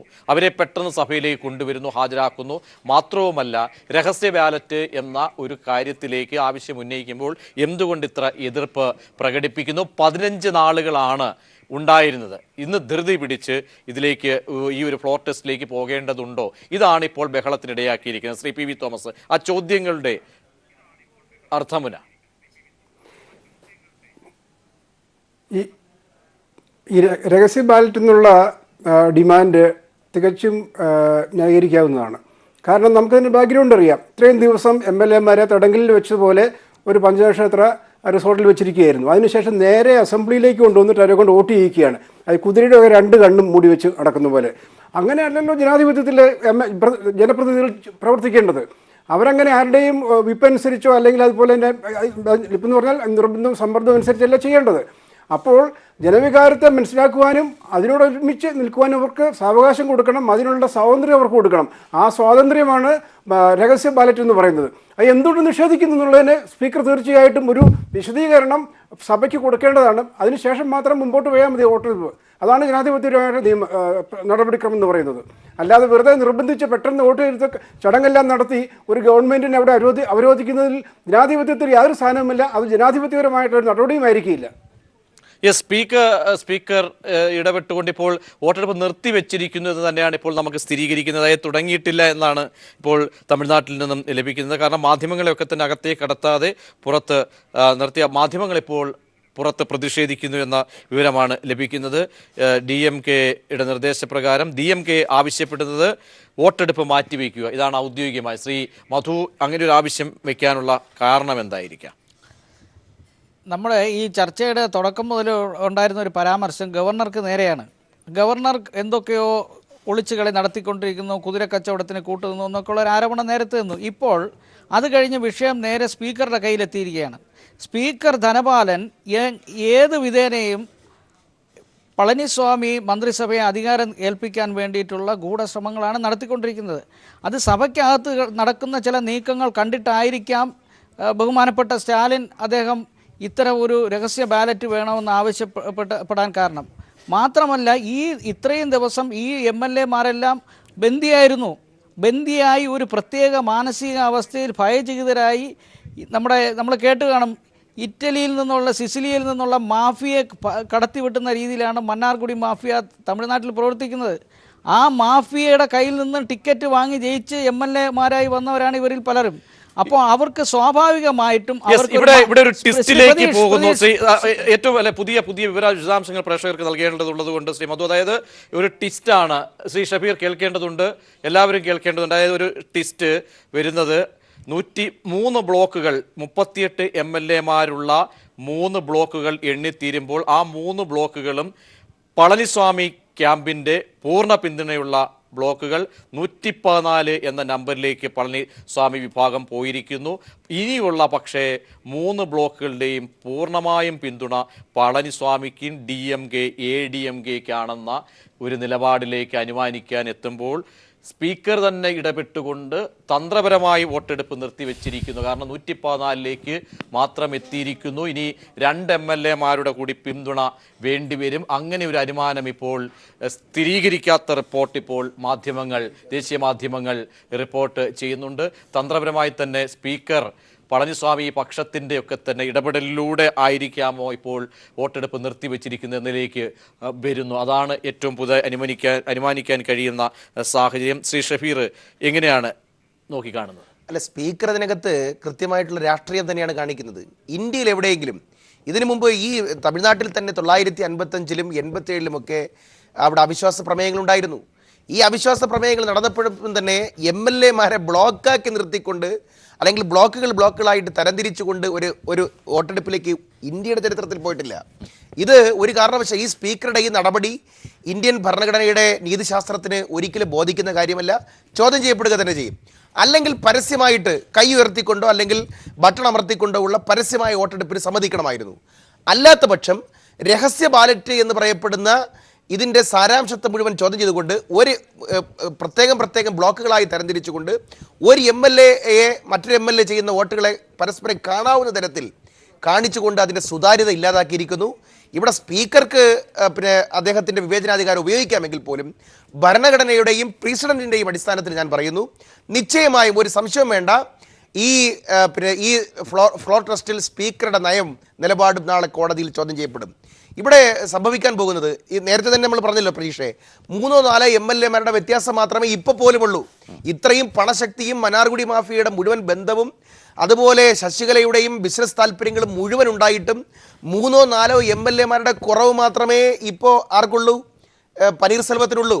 ഞാൻ ഒരു കാര്യം ഉറപ്പിച്ച് പറയാം, ഇന്നിപ്പോൾ ഇനി എന്ത് വന്നാലും ശരി ശബ്ദ വോട്ടോട് കൂടിയിട്ടാണെങ്കിലും പളനിസ്വാമിയെ സ്പീക്കർ ജയിപ്പിച്ചെടുക്കും. അതിലൊരു മാറ്റവും നിങ്ങൾ പ്രതീക്ഷിക്കേണ്ട. പക്ഷേ ഈ ഫ്ലോറിലെ ഈ പറയപ്പെടുന്ന വിപ്പിൻ്റെ കാര്യങ്ങൾ നാളെ സുപ്രീം കോടതിയിൽ ചോദ്യം ചെയ്യപ്പെടും. ഞാനിപ്പോഴും പറയുന്നത് പനീർസെൽവത്തിന് പറ്റിയ അബദ്ധം എന്ന് പറഞ്ഞാൽ മുഖ്യമന്ത്രി സ്ഥാനം രാജിവെക്കാൻ പറഞ്ഞപ്പോൾ ആ നിമിഷം ഇറങ്ങി നിന്നിട്ട് ഇത് തികച്ചും ജനാധിപത്യ വിരുദ്ധമാണെന്നും എന്നെ സമ്മർദ്ദത്തിലാക്കണം എന്നും ഗവർണറോട് ഇപ്പോൾ പറഞ്ഞ കാര്യം അന്ന് പറയണമായിരുന്നു. 2, ജനറൽ സെക്രട്ടറി ആയിട്ട് തിരഞ്ഞെടുക്കാൻ വേണ്ടി പോകുമ്പോൾ അവിടെ വോട്ടെടുപ്പിൽ നിന്ന് വിട്ടുനിന്നുകൊണ്ട് 57 ദിവസം ഹോസ്പിറ്റലിൽ കിടന്നിട്ടും എനിക്ക് എൻ്റെ അമ്മയെ കാണാൻ സമ്മതിച്ചില്ല എന്ന് അവർ കൃത്യമായിട്ട് പറയണമായിരുന്നു.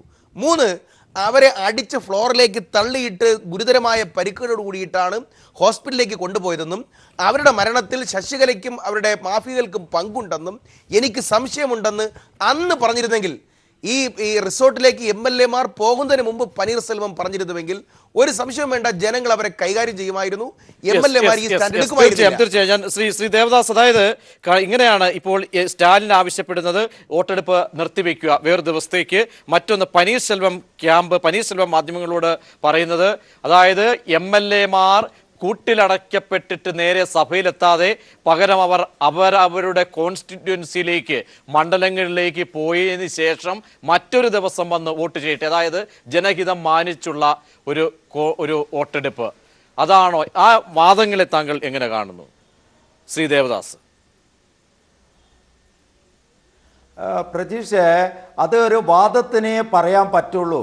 അതിപ്പോൾ നേരത്തെ ജോർജ് കുര്യൻ പറഞ്ഞിട്ടില്ലേ, ഇത് വിവേചന അധികാരമാണ് ഗവർണറെ. അല്ല, 164 ക്ലിയർ കട്ടാണ്. നിങ്ങൾ സെലക്ട് ചെയ്ത് അതാണ് ഇന്ത്യൻ ജനാധിപത്യത്തിലെ ഇലക്ഷനിലെ ഒരു പ്രോസസ്സ് അല്ലേ. നിങ്ങൾ ഇലക്ടറെ തിരിച്ചു വിളിക്കാനുള്ള അധികാരം വേണം ജനങ്ങൾക്ക്. അതില്ല, അതാക്കുന്നവരെ ഇതേ പ്രോസസ്സ് ഉള്ളൂ. ഇനി ജനങ്ങളടുത്തൊന്നും പോയിട്ട് പറഞ്ഞിട്ട് കാര്യമില്ല. MLA ആരാണ് കൂടുതൽ മെജോറിറ്റി ഉള്ളത് അവരുടെ മുഖ്യമന്ത്രിയായി ക്ഷണിക്കലേ ഗവർണറെ ജോബുള്ളൂ. അതിപ്പോ ഒത്തു കളിച്ചിട്ടുള്ള അതാണ് 164 പ്രകാരം ശശികലേനെ വിളിക്കണേനോ അന്ന് തന്നെ. പക്ഷേ അതല്ല ശ്രീ ദേവദാസ്, ഈ ഫ്ലോറിൽ ഇന്ന് കാണുന്ന നാടകങ്ങൾ നടക്കുകയാണ്. അതായത് 38 പേരുള്ള 3 ബ്ലോക്കുകൾ, ആ ബ്ലോക്കുകളിൽ എണ്ണി കഴിയുമ്പോൾ ഇപ്പോൾ സഭയിൽ പനീർസെൽവം സംസാരിച്ചുകൊണ്ടിരിക്കുന്നു എന്നാണ് ഏറ്റവും കൂടുതൽ നമുക്ക് ലഭിക്കുന്ന വിവരം. അതായത് 114 MLA-മാരുടെ പിന്തുണ മാത്രം, 3 ബ്ലോക്കുകൾ, 38x3 114. ആ ബ്ലോക്ക് കഴിയുമ്പോൾ 114. ഇന്ന് ഒരു MLA-യുടെ കുറവുള്ളത് കൊണ്ട് 116 മാത്രം മതി ആ ഒരു കടമ്പ കടക്കാൻ. ബാക്കിയുള്ള 3 ബ്ലോക്കുകളിലേക്ക് എത്തുമ്പോൾ സ്ഥിതിഗതികൾ മാറി മറിയും എന്ന ആശങ്ക സ്പീക്കർക്ക് കൈവരുന്നു. അത്തരത്തിലുള്ള ഒരു അനുമാനത്തിലേക്കാണ് പോകുന്നത്. അതുകൊണ്ട് തന്നെ ചില ബോധപൂർവമായ ഇടപെടലിലൂടെ സഭ നിർത്തിവെച്ചിരിക്കുന്നു. അതാണ് ഇപ്പോൾ ചെന്നൈയിൽ നിന്ന് നമുക്ക് അറിയാൻ കഴിയുന്നത്.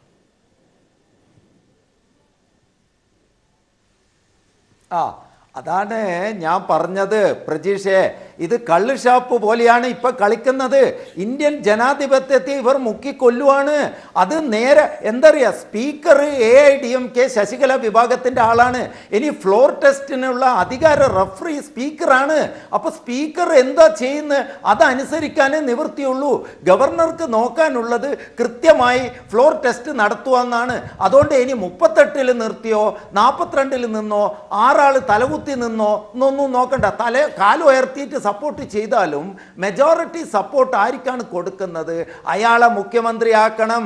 ആ നാടകം, ഈ മാഫിയകളെ വെച്ചിട്ടുള്ള നാടകത്തിന് കാരണക്കാരനാണ് ഗവർണർ എന്നാണ് ഞാൻ പറയുന്നത്.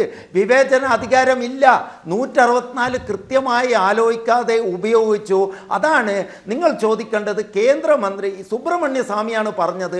2 BJP കേന്ദ്രമന്ത്രിമാരുടെ പൊട്ട ഉപദേശം കേട്ടിട്ടാണ് ഈ ഗവർണർ ഈ വിഡ്ഢിത്തരം ചെയ്തത് ആദ്യത്തെ ദിവസം.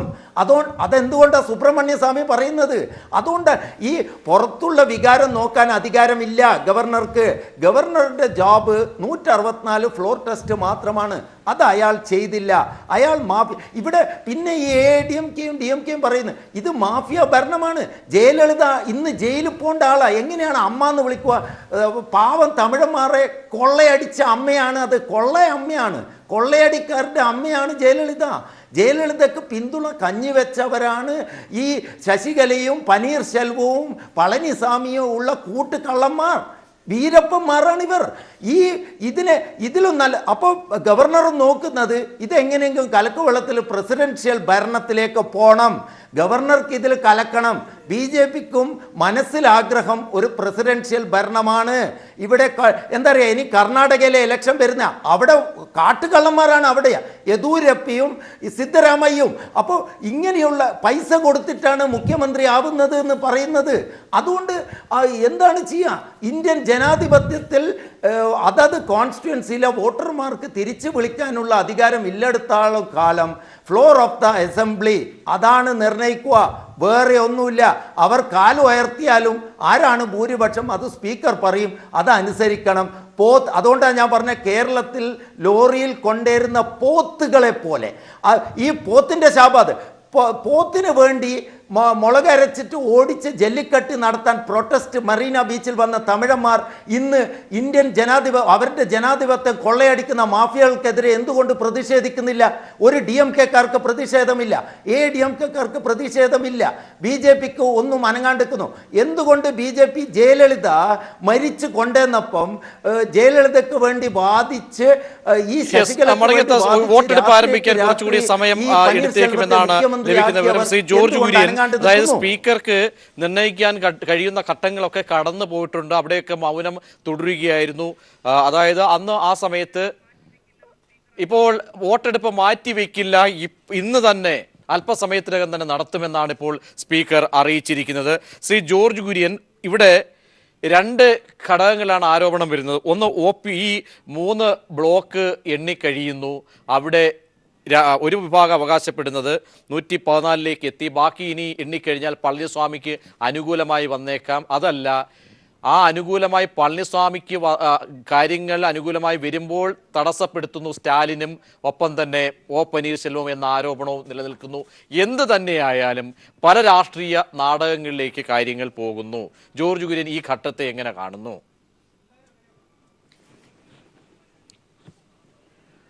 അല്ല, ഈ ബ്ലോക്കായിട്ട് തമിഴ്നാട്ടിൽ ഇങ്ങനെ ഇതിനു മുമ്പ് കീഴ്വഴക്കം ഉണ്ടോയെന്നറിയില്ല. ഇന്ത്യയിലെങ്ങും തന്നെ ബ്ലോക്കായിട്ട് MLA-മാരെ എണ്ണുന്ന ഒരു പരിപാടി അത് സൈക്കോളജിക്കലായിട്ട് സ്വാധീനിക്കാൻ വേണ്ടിയുള്ള ഒരു ശ്രമമാണെന്ന് കരുതുന്നു. കാരണം 1-2 ബ്ലോക്ക് എണ്ണിക്കഴിയുമ്പോൾ ചാഞ്ചാടി നിൽക്കുന്നവരാ കൂടെ നിൽക്കാൻ വേണ്ടിയുള്ള ഒരു ശ്രമമായിരിക്കണം. അല്ലെങ്കിൽ പാർലമെൻറ്റിലാണെങ്കിലും നിയമസഭകളിലാണെങ്കിലും ഇങ്ങനെ ബ്ലോക്കായിട്ട് എണ്ണുകയും അതിൻ്റെ എണ്ണം പ്രഖ്യാപിക്കുകയും ഒക്കെ ചെയ്യുന്നത് ഉണ്ടായിട്ടില്ല. മൊത്തത്തിൽ അവർ വോട്ട് ചെയ്യുകയോ അല്ലെങ്കിൽ ബട്ടൺ അമർത്തി വോട്ട് ചെയ്യുകയോ ഒക്കെയാണ് ചെയ്യേണ്ടത്. അപ്പോൾ അത് സ്പീക്കർ AIDMKക്ക് അനുകൂലമാക്കാൻ വേണ്ടിയുള്ളൊരു ശ്രമമാണ് നടത്തുന്നത്. പക്ഷേ അതും പാളിയോ എന്ന് സംശയിക്കേണ്ടിയിരിക്കുന്നു. കാരണം 114 എന്നുള്ളൊരു സംഖ്യയിൽ വന്ന് നിൽക്കുകയും ഇനി അവർക്ക് അനുകൂലമായിട്ടില്ല എന്ന് വരികയാണെങ്കിൽ തീർച്ചയായിട്ടും അത് പളനിസ്വാമിക്ക് എതിരായിട്ടുള്ളൊരു സാഹചര്യമായിരിക്കും ഉണ്ടാക്കുക. ഏതായാലും നിയമസഭയിൽ സ്പീക്കറുടെ പ്രവർത്തനങ്ങളിലെ അദ്ദേഹത്തിൻ്റെ നടപടികൾ ജനാധിപത്യത്തിന് അല്ലെങ്കിൽ നമ്മുടെ കീഴ്വഴക്കത്തിന് യോജിച്ചതാണോ എന്ന് സംശയിക്കേണ്ടിയിരിക്കുന്നു. ഏതായാലും വളരെ ടൈറ്റായിട്ടുള്ള ഒരു ഫോട്ടോ ഫിനിഷിലേക്കാണ് പോകുന്നതെന്നാണ് ഇപ്പോൾ മനസ്സിലാക്കുന്നത്. നേരത്തെ പറഞ്ഞതുപോലെ ഒരു ഈസി വാക്ക് ഓവർ അല്ല, ഒരു ഫോട്ടോ ഫിനിഷിലേക്ക് അവിടെ ഫ്ലോർ ടെസ്റ്റ് പോകുന്നു എന്ന് നാം മനസ്സിലാക്കേണ്ടിയിരിക്കുന്നു. ബാക്കിയുള്ളതിന് റിസൾട്ട് വന്നിട്ട് നമുക്ക് പറയാൻ സാധിക്കും. ശ്രീ പി വി തോമസ്, അതായത് DMK പറയുന്ന കാര്യങ്ങൾക്ക്, അതായത് DMKയും ഒപ്പം പനീർശെൽവവും പറയുന്ന കാര്യം ഒന്ന്, MLA-മാർ അവരുടെ മണ്ഡലങ്ങളിലേക്ക് പോകട്ടെ, പോയതിനു ശേഷം അവിടുത്തെ പാർട്ടി പ്രവർത്തകരുടെ ഇംഗിതം മനസ്സിലാക്കിയതിന് ശേഷം ഫ്ലോർ ടെസ്റ്റിന് വരട്ടെ, അതല്ലേ ആത്യന്തികമായിട്ടുള്ള വളരെ ജനാധിപത്യത്തിൻ്റെ കാതലായ അംശം അതല്ലേ? അതാണ് അവർ ഉന്നയിക്കുന്ന ഒരു കാര്യം. മറ്റൊന്ന്, സ്പീക്കർ അടക്കം രാഷ്ട്രീയം കളിക്കുന്നു. രണ്ട് വശങ്ങളെയും താങ്കൾ എങ്ങനെ കാണുന്നു ശ്രീ പി വി തോമസ്? ഇത് പനീർശെൽവത്തിൻ്റെയും DMKയുടെയും ഡിമാൻഡ് വളരെ സ്വാഭാവികമാണ്, വളരെ നല്ലതുമാണ്. പക്ഷേ പ്രായോഗികമാണോ എന്നുള്ളതാണ്, അതും ഈ സന്ദർഭത്തിൽ പ്രായോഗികമാണോ എന്നുള്ളതാണ് നമുക്ക് ചിന്തിക്കേണ്ടിയിരിക്കുന്നത്. പിന്നെ സ്പീക്കറുടെ രാഷ്ട്രീയം എന്ന് പറയുന്നത്, സ്പീക്കർ തീർച്ചയായിട്ടും രാഷ്ട്രീയമാണ് കളിക്കുന്നത്. ഈ ബ്ലോക്ക് തിരിച്ചുള്ള വോട്ടിംഗ് ഒന്നും നമുക്കറിയാൻ പാടില്ല. അത് ന്യൂമറിക്കൽ പ്രഷറിന് വേണ്ടിയുള്ള സംഭവമാണ്. ആദ്യം കുറേ വോട്ട് കൊണ്ട് വെച്ചിട്ട് ശ്രീ ജോർജ് വില്യം പറഞ്ഞ പോലെ തന്നെ അതിനുശേഷം മറ്റുള്ളവരെ ഒന്ന് സബ്ഡ്യൂ ചെയ്യിക്കുക, അവരെ ഒന്ന് കീഴ്പ്പെടുത്തുക എന്നുള്ള ഒരു തന്ത്രമായിരിക്കാം അത് ചെയ്യുന്നത്. അത് എത്രമാത്രം വിജയിക്കുമെന്ന് അറിയാൻ പാടില്ല. അപ്പോൾ തൽക്കാലം അവർ 114 വന്ന് നിൽക്കുകയാണ്. ബാക്കിയുള്ളവരിനി എന്ത് തീരുമാനിക്കുന്നുള്ള കാര്യം ഇത്രയും കണ്ടോ എന്ന് തീരുമാനിക്കാനായിരിക്കും പറയുന്നത്. ഏതായാലും സ്പീക്കറുടെ ഈ നിലപാട്, ഈ പെരുമാറ്റം ഇന്ന് ഇന്ത്യൻ ജനാധിപത്യത്തിൽ തീർച്ചയായിട്ടും ഒരു കളങ്കമായി മാറിയിരിക്കുകയാണ്. സ്പീക്കർ നിഷ്പക്ഷമായിട്ട് നിന്നുകൊണ്ട് സ്പീക്കറിന് ഒരു വോട്ടെടുപ്പ് നടത്തുകയാണ് വേണ്ടത്. സ്പീക്കർ റഫറിയാണ്, റഫറി കളിക്കാരനായി മാറരുത്, ഇപ്പോൾ കളിക്കാരനായി മാറിയിരിക്കുകയാണ്. അപ്പോൾ അതിനെ എങ്ങനെ സ്വീകരിക്കാൻ പറ്റും ആൾക്കാർക്ക്? ഇതിൻ്റെ അന്തിമ ഫലം എന്ത് തന്നെയാണെങ്കിലും ശരി. അപ്പോൾ DMKയും OPS സെക്ഷനും പറയുന്നത് ശരി തന്നെയാണ്. ജനങ്ങളുടെ വികാരം മനസ്സിലാക്കുവാനായിട്ടുള്ള അവസരം MLA-മാർക്ക് കൊടുക്കണം. കാരണം ഈ MLA-മാരെ കൂട്ടിലടച്ച തത്തയെപ്പോലെ കിളിയെപ്പോലെ ആയിരുന്നു ഇത്രയും ദിവസം. അതിനുശേഷം അവരെ നേരെ അസംബ്ലിയിലേക്ക് കൊണ്ടുവരുന്നിരിക്കുകയാണ്, ട്രൂപ്പ് കൊണ്ടുവരികയാണ്, അടിച്ചുകൊണ്ടിരുന്നാൽ കൊണ്ടുവന്നിരിക്കുകയാണ്. അപ്പോൾ ആ സന്ദർഭത്തിൽ അവർക്ക് എന്ത് തീരുമാനം എടുക്കാൻ പറ്റും? അതുപോലെ തന്നെ ഈ പറയുന്ന മന്നാർഗുഡി മാഫിയ എന്ന് പറയുന്ന മാഫിയയുടെ സ്വാധീനം, ആ സ്വാധീനം മസിലിലുണ്ട്, പണത്തിലുണ്ട്, എല്ലാ രീതിയിലുള്ള സ്വാധീനവുമുണ്ട്. ആ സ്വാധീനത്തിൽ നിന്നെല്ലാം ഇവരെ രക്ഷിച്ച് ജനാധിപത്യപരമായിട്ട് അവർക്ക് വോട്ട് ചെയ്യാനുള്ള സാവകാശവും സ്വാതന്ത്ര്യവും ഉറപ്പുവരുത്തിയതിനു ശേഷം മാത്രമുള്ള ഒരു ഫ്ലോർ ടെസ്റ്റിന് മാത്രമേ വിലയുള്ളൂ. അതിലേക്കാണ് നമ്മൾ പോകേണ്ടത്, അതിലേക്കാണ് സ്പീക്കർ പോകേണ്ടത്, അതിലേക്കാണ് എല്ലാ ജനാധിപത്യവാദികളും പോകേണ്ടത്. തീർച്ചയായും ശ്രീ മധു, DMK ഉന്നയിക്കുന്ന ആ ആവശ്യങ്ങൾക്കുള്ള പ്രസക്തി അതിനേക്കാളുപരി അത് മാറ്റിവെച്ചാൽ കൂടിയും സഭയിൽ ഒരു റഫറി സ്ഥാനത്തിരിക്കാൻ അല്ലെങ്കിൽ രാഷ്ട്രീയം കളിക്കാനായി സ്പീക്കർ ഇറങ്ങുന്നു, അതാണോ മനസ്സിലാകുന്നത് പ്രതിഷേധത്തിനിടയാക്കുന്നത്? കാരണം ഈ ബ്ലോക്ക് തിരിച്ചുള്ള രീതികൾ പോലും ഒരുപക്ഷെ ആശ്ചര്യപ്പെടുത്തുന്നു എന്നാണ് എല്ലാവരും പറയുന്നത്. തീർച്ചയായിട്ടും ഞാൻ തുടക്കത്തിൽ തന്നെ പറഞ്ഞു, സ്പീക്കർ ആണ് ഈ സഭയുടെ റഫറി എന്നും ഈ കളിയുടെ റഫറി സ്പീക്കറാണ്. അദ്ദേഹം ഈ ബ്ലോക്കായിട്ട് തിരിക്കുന്നത് തന്നെ ഈ MLA-മാർ ഇത്രയും ദിവസം തടങ്കലിലായിരുന്ന MLA-മാരാണ്. ഇവരെ ഒരു പ്രത്യേക മാനസികാവസ്ഥയിലുള്ള MLA-മാരാണ്. ഇവരുടെ മനോനില ശരിക്കായതിനു ശേഷം മാത്രമാണ് യഥാർത്ഥത്തിൽ ഇവരെ നിയമസഭയിലേക്ക് കൊണ്ടുവരേണ്ടത്. ജനവികാരമാണ് വോട്ടെന്ന് പറയുന്നത്. ആ ജനവികാരം എന്ന് പറയുന്നത് കഴിഞ്ഞ തെരഞ്ഞെടുപ്പിൽ ജയലളിതയുടെ ചിത്രം ഉയർത്തിക്കാട്ടിക്കൊണ്ടുള്ള ജനവികാരമാണ് വോട്ടായി പ്രതിഫലിച്ചത്. അല്ലാതെ ശശികലയുടെ ചിത്രം ഉയർത്തിക്കാട്ടി തമിഴ്നാട്ടിൽ ഇന്ന് വരെ ADMK ഒരു തെരഞ്ഞെടുപ്പിൽ പങ്കെടുത്തിട്ടുണ്ടോ എന്ന് എനിക്കറിയില്ല. ADMKയുടെ പ്രതിനിധി ഇവിടെ ഇരിപ്പുണ്ട്, എനിക്കറിയില്ല അതിനെക്കുറിച്ച്. പക്ഷേ ജയലളിതയുടെ ചിത്രം ഉയർത്തി കാണിച്ചുകൊണ്ട് തെരഞ്ഞെടുപ്പിൽ അധികാരത്തിൽ അതായത് പറയുന്ന ഇൻഫർമേഷൻ, ഏറ്റവും പുതുതായിട്ട് വരുന്ന ഇൻഫർമേഷൻ അനുസരിച്ച് സ്പീക്കർ പറയുകയാണ്, അതായത് വോട്ടെടുപ്പ് എങ്ങനെ നടത്തണമെന്ന് തീരുമാനിക്കേണ്ടത് തന്റെ വിവേചന അധികാരമാണ് എന്നാണ് ഏറ്റവും പുതിയ അദ്ദേഹത്തിന്റെ മറുപടി വരുന്നത്. അത് അദ്ദേഹം അതായത് അദ്ദേഹം വന്നത് ഒരു പ്രത്യേക വിഭാഗത്തിന്റെ ആളായിട്ടാണ് അദ്ദേഹം ഇപ്പോൾ സഭയിൽ പെരുമാറുന്നത്.